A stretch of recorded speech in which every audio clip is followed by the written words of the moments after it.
Welcome to Bitcoin World Media, जहां हम करेंगे क्रिप्टो की बात आपके साथ। आज हम बात करने वाले हैं कि कैसे अपनी भारत सरकार एक नई सी तकनीक है ना, ब्लॉकचेन, उसका इस्तेमाल कर रही है। मतलब सरकारी कामों को और सेवाओं को बेहतर बनाने के लिए, आसान और भरोसेमंद बनाने के लिए। जी हाँ, और ये कोई छोटा मोटा टेस्ट नहीं है। सरकार की एक बड़ी योजना है जिसे अमृत काल कहा जा रहा है, जो 2022 से 2047 तक चलेगा।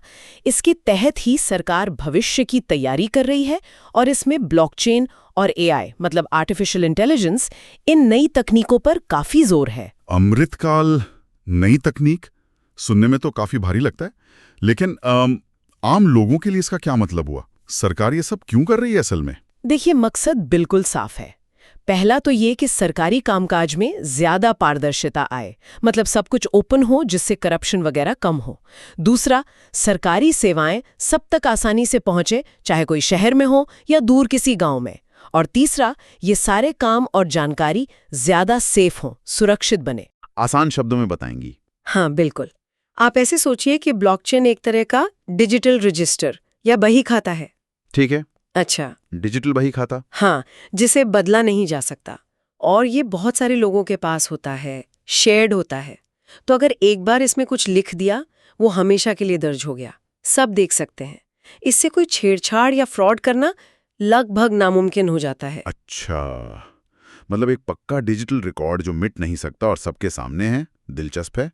तो क्या सरकार ने कुछ खास तैयारी की है इसे लागू करने के लिए? कोई सिस्टम बनाया है? हाँ बिल्कुल। सरकार ने एक नेशनल लेवल का ढांचा तैयार किया है, नेशनल ब्लॉकचेन फ्रेमवर्क। इसका नाम है विश्वास्य। विश्वास्य? जी, विश्वास्य। ये एक तरह का प्लेटफॉर्म या टूलकिट समझ लीजिए। ये अलग अलग सरकारी विभागों को अपनी ज़रूरत के हिसाब से ब्लॉकचेन वाली सर्विसेज बनाने और इस्तेमाल करने में हेल्प करता है। अच्छा, तो विश्वास के जरिए सरकार मदद कर रही है इसे अपनाने में। तो अब ये तकनीक इस्तेमाल कहाँ-कहाँ हो रही है? मैंने सुना था जमीन के रिकॉर्ड्स में कुछ हो रहा है। हाँ, वो एक बहुत ही महत्वपूर्ण एरिया है। देखिए, चंडीगढ़ और तेलंगाना में पायलट प्रोजेक्ट्स चल रहे हैं। वहाँ जमीन के रिकॉर्ड्स को ब्लॉकचेन पर डाला जा रहा है। अच्छा। फायदा ये कि जमीन के कागजात एकदम सुरक्षित रहेंगे, कोई हेरफेर नहीं कर पाएगा और खरीद बिक्री में धोखाधड़ी कम होगी। अरे वाह, ये तो बहुत बड़ी बात है। जमीन के झगड़े तो कितने आम हैं हमारे यहाँ। तो ये सीधे-सीधे जो फर्जी कागजात वाले फ्रॉड को रोकेगा। जी हाँ, मुख्य उद्देश्य यही है, रिकॉर्ड्स की सच्चाई पक्की करना और मालिकाना हक पर कोई शक न रहे। अब अगर बात करें डिजिटल कॉमर्स की, मतलब ऑनलाइन खरीद बिक्री की। हाँ, आजकल तो सब कुछ ऑनलाइन ही हो रहा है। इसमें ब्लॉकचेन का क्या रोल है? सरकार एक चीज को बढ़ावा दे रही है, open network for digital commerce, यानी ONDC। ONDC, हाँ सुना है इसके बारे में थोड़ा। हाँ, तो ये एक खुला नेटवर्क है। ये छोटे दुकानदारों को, सेल्फ हेल्प ग्रुप्स को, जैसे वो ई-सारस प्लेटफॉर्म है ना, और गांव के कॉमन सर्विस सेंटर्स को भी मौका दे रहा है कि वो भी बड़े ऑनलाइन प्लेटफॉर्म्स की तरह अपना सामान बेच सकें। ब्लॉकचेन इसमें लेन देन को सेफ और ट्रांसपेरेंट बनाने में मदद कर सकता है। ये ONDC वाली बात तो सही में दिलचस्प है। मतलब हो सकता है कि आगे चलकर छोटे कारीगर भी अपना सामान सीधे ग्राहकों तक आसानी से और सुरक्षित तरीके से बेच पाएं, बिना किसी बिचौलिए के। उम्मीद तो यही है। और इसका असर सिर्फ बिजनेस तक नहीं है, शिक्षा में भी एक बड़ा कदम उठाया गया है। शिक्षा में?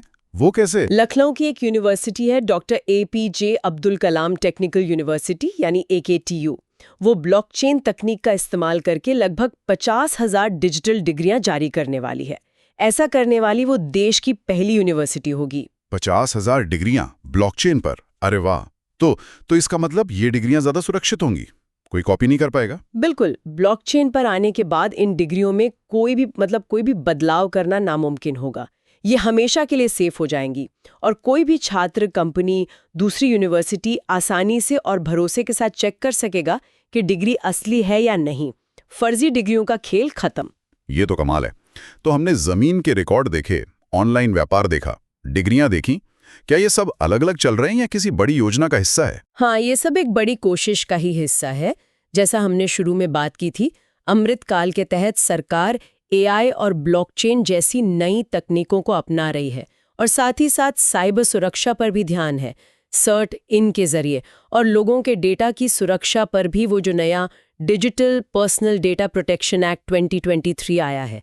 ये सब मिलकर एक सुरक्षित और मॉडर्न डिजिटल भारत बनाने की तरफ कदम है। चलिए, अब एक आम सवाल लेते हैं जो शायद कई सुनने वालों के मन में होगा। क्वेश्चन: यूनिवर्सिटी अपनी डिग्रियां ब्लॉकचेन पर आखिर डाल ही क्यों रही है? इसका असली फायदा क्या है? आंसर देखिए, जैसा हमने अभी बात की, यूनिवर्सिटी ये इसलिए कर रही है ताकि डिग्रियां पूरी तरह से सुरक्षित रहें, एकदम सिक्योर, कोई उनमें जरा भी हेर फेर या छेड़छाड़ ना कर सके, और भविष्य में किसी के लिए भी, छात्रों, कंपनियों या कोई भी संस्था, डिग्री की असलियत जांचना बहुत आसान, तेज और भरोसेमंद हो जाएगा। इससे फर्जी डिग्रियों का जो धंधा चलता है ना, उसे रोकने में बहुत मदद मिलेगी। समझ गया। हाँ, ये तो वाकई बहुत काम की चीज़ है, खासकर नौकरी वगैरह के लिए वेरिफिकेशन में। अब आज का सोचने के लिए सवाल श्रोताओं के लिए। ज़मीन के रिकॉर्ड और डिग्रियों के अलावा ये ब्लॉकचेन तकनीक आम आदमी की रोज़मर्रा की ज़िंदगी को और कैसे बेहतर बना सकती है? ज़रूर सोचिएगा इस पर। डेली न्यूज़ की जानकारी के लिए हमारे चैनल को सब्सक्राइब कर लें। जल्द ही मिलते हैं एक नए टॉपिक के साथ। धन्यवाद।